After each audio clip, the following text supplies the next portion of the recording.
अस्सलामुअलैकुम नाजरीन जी, मैं हूं नाइला भट्टी और आप देख रहे हैं न्यू BBC न्यूज HD। आइए शामिल करते हैं आज की अहम खबर शामिल करते हैं हमारे नुमाइंदा BBC न्यूज़ के ब्यूरो चीफ ऑफ कराची मोहतरमा बुशरा सैयद की रिपोर्ट के मुताबिक कराची बूट बेसन पे मुसल्लह अफराद के तशद्दुद का शिकार नौजवान बरकत सोमरू का वीडियो बयान, जबकि वाक़े की CCTV फुटेज भी आ गई। कराची में ऐसे वाक़यात की रोकथाम बहुत ज़रूरी है। मुसल्लह अफराद दनाते फिर रहे हैं और उन्हें कोई कहने वाला रोकने वाला नहीं।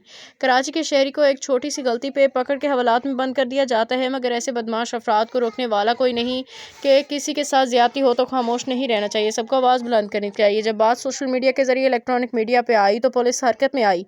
पुलिस हुकाम के मुताबिक तशद्दुद करने वाला बासा नौजवान का नाम शाहज़ेन मरी है, जबकि दीगर इसके गार्ड्स हैं। याद दहानी के लिए अप्रैल 2023 में सहरी के वक्त मैकडोनल्ड के मैनेजर इमरान की भी इसी ग्रुप ने बर्गर ना देने पे गोली मार के जख्मी कर दिया था। अब तक के लिए इतना ही। मज़ीद खबरों और अपडेट्स के लिए देखते रहें न्यू BBC न्यूज HD।